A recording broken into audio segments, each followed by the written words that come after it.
అన్నది. అలాంటప్పుడు దయచేసి నా తరపున ఒక రిక్వెస్ట్ ఏంటంటే, ఇలాంటి అప్రాధాన్యత అంశాలకి ఎక్కువ విలువివ్వకపోవడం మంచిదని నా అభిప్రాయం. అది ఎందుకు అప్రాధాన్య అంశం అవుతుందండి? ఒక సిట్టింగ్ 10 సంవత్సరాలు ముఖ్యమంత్రిగా పనిచేసిన వ్యక్తి కూతురు లేఖ రాసి ఆ తర్వాత మీడియాతో మాట్లాడుతూ ఆయన చుట్టూ దయ్యాలు ఉంటాయంటే అప్రాధాన్య అంశం ఎట్లా అవుతుంది?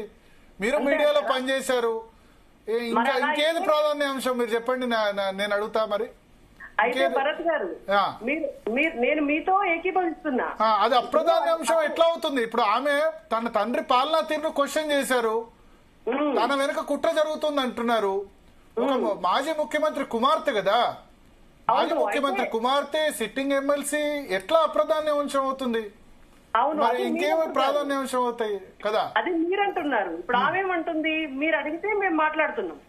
మీరు అడిగితే కాదు, ఆమె మాట్లాడాల్సిన అవసరం లేదు. ఎయిర్పోర్ట్ నుంచి డైరెక్ట్ గా వెళ్ళిపోవచ్చు. ఎందుకు మీడియా స్టాండ్ ఏర్పాటు చేసి ఆమె అక్కడ మాట్లాడుతుందని చెప్పి ఇవన్నీ ఎవరైనా క్వశ్చన్స్ అడిగితే చెప్పిందో జవాబు ఆమెతో ఆమె సుమోటోగా చెప్పింది కదా.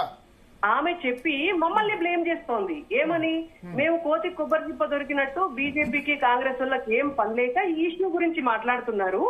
అది మా ఇంటర్నల్ విషయము. ఒకటి లెటర్ ఎందుకు తండ్రితో డైరెక్ట్ గా చెప్తే అయిపోద్ది కదా. అది మీరు అడగాల. తండ్రితో డైరెక్ట్ గా చెప్తే అయిపోద్ది. ఆ లెటర్ బయట పెట్టింది మరి ఆమె కావచ్చు, ఆమె తరపు వాళ్లే అంటున్నారు. అవును కదా.